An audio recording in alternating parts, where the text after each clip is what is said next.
Hello everybody and welcome to Sin City Living. My name is Jason. I'll be bringing you today's episode. Now I've been trying to get away from doing the intros, but I haven't had a whole lot of success with that. So I'm going to have to go back into doing that again, but I'm going to try and keep this as short as I possibly can. I apologize for how infrequently we've been posting videos the last few weeks. Been working a whole bunch of extra shifts, and then I went in and had eye surgery, so I've been recovering from that and still am.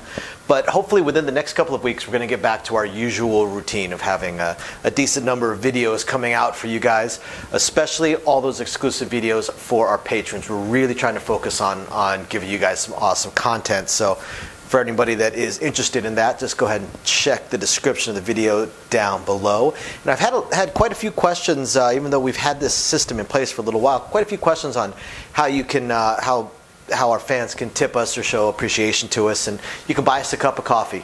We set up a quote-unquote tip jar for that. Again, just check the description of the video down below if you're curious about that. Otherwise, hope you guys are enjoying things. Please email us with anything, strategies you would like to see, questions you may have, videos you would like to see. If you would like to see us do the true crime stuff again, or just the mob stories on Vegas, or the history of Vegas, or restaurants, anything you might like to see from us, please shoot me an email, sincityliving.lv@gmail.com. We love shooting this stuff for you guys. Otherwise, we're going to jump right into today's video. So for today's video, we want to go over an email that we got, a strategy that was sent to us. This email will be coming from Angelo, and yeah, let's go ahead and take a look at it. Alright, so that's a pretty short email, so I'm going to guess, luckily it's a relatively, that means it's probably a simple strategy, which means it's actually a playable strategy. Problem with a lot of strategies is they get overly complicated, and then they just end up unwieldy or unplayable. If your strategy looks like a QBasic program with nothing but ifs, ands, and ifs, thens, and ifs, buts, then your strategy is just it's just too complicated. It's just almost unplayable. In fact, really complicated strategies. I can think of a few players that have these ridiculous strategies. It's basically if this, then this, if this, then this.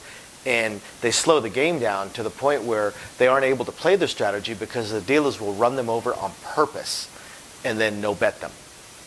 Simply because their strategy is slowing down the rest of the table too much. So we'll generally allow people one chance to make a bet and go from there. So, a lot of these really complicated strategies, they take multiple parts. So this one looks relatively basic. So if this is a short video, my apologies, but we make sure to video every email we get from you guys. So and please, if you're one of our patrons, email us on the site. We would love to shoot some exclusive videos for you guys based off your emails there as well. So okay, he says he's talking about a $15 minimum bet table, which is fairly common nowadays. For those of you guys that go center strip a lot, stay at the Caesars properties and the MGM properties and stuff like that, you're going to have trouble finding a $15 minimum bet table. I agree. You're probably going to find 25s, 50s, even $100 minimum bets as the standard. However, when you get away from the center strip, from that area, center and south strip, you start seeing somewhat more workable minimum bets. Your 15s. You can even find some 10s floating around. Downtown will be a little bit tougher to find 10s. Even 15s are a rare beast, but they do exist. But then when you get off the strip entirely, now you start finding a bunch of 10s and 15s. Quarters are still around, but 10s and 15s, again, tend to be the norm at that point. So, $15 minimum bet table. And from what he is saying, let's see, strategy for a $15 table minimum starts out with the inside numbers. Okay. And he says, no matter what the point is, you place the inside numbers. So, regardless of the point is a 5, you are still going to place the inside numbers. So, since you're on a $15 minimum bet table, we are looking at 66 inside. So from here, what is it he is doing? Okay, now from here, he actually expands it out. So he's basically looking for 96 across, but he is looking to do it off a $66 buy-in, which makes sense. I play across, you guys know that. Most dealers play every single number. But when you're on a budget, and even dealers, if we're out playing and we're just getting our butts kicked, I one time went out, I was the only player, by the way, and had 4 .7 outs in a row. That was pretty brutal. So I was the shooter that basically shot myself in the foot again and again and again. You'll notice that once you start getting on a tighter and tighter and tighter bankroll, you start limiting what you play. So if you want to play 96 across, but you want to play with a smaller buy-in, the 66 inside on a $15 minimum bet table, 44 on a $10, is an excellent option, because you don't want to count, you don't want to include the losing numbers, because you don't want that to occur. So the sevens come 1 in 6 times. So if you take that out of the equation, you're looking at 30 remaining numbers, 30 non-losing numbers. Of those 30 numbers, you have 18 of them amongst these 4 numbers. You have 18 of the 30 combinations of the dice that do not lose amongst these 4 numbers. That's pretty good to use this to expand out. So basically, as the first number hits, and again, it does not matter what it is, a 6. So a 6 hits, well, that pays 21. Now, Angelo says, go ahead and use that to expand out. Now, he doesn't give any particular direction to go. So my suggestion would be, if it's one of these two, go with the 4. If it's one of these two, go with the 10. So you're going to bank $6, and you're going to place the 4. Now, again, does not matter what happens, except for an 11, because that doesn't do anything. Does not matter what rolls, except for a 7, because that loses. Any other number, here we go, an 8, you would once again bank your $6 and you would place for 15. Now from here, he says he generally plays a mid-press strategy. And that's one of the great things about strategies like this, because this is not so much your strategy as your opening move. Just like in chess, this is your opening gambit. This is your beginning. From here, now you can do whatever you want. It's just like the 6 and 8 elevate and some of the other strategies that we have. They're just opening moves. They're the beginning piece to what you do. Once you get into your strategy, now that you have expanded out, now you can do whatever you want. In a way, this is almost a reverse regression strategy. Regression strategy, nothing really happens until the 3rd hit, because you're regressing down after your first 2 hits. So the magic doesn't actually happen until the 3rd hit. This is kind of the same thing. The magic doesn't happen until the 3rd hit, only you went the other way. You started out with less instead of more. And if I were the type to play a regression strategy, actually I would probably play this instead. You have much less to lose when the 7 comes out on the 1st or 2nd roll, and you're in the same position come the 3rd roll. So that would just be my opinion on this. So there you go. That's the strategy. Do whatever you like with it. From here, you can mid-press, you can sister press, you can power press, you can press 1 unit, you can press and collect, whatever you may want to do, entirely up to you. Thank you very much, Angelo, for sending that to us. I appreciate it.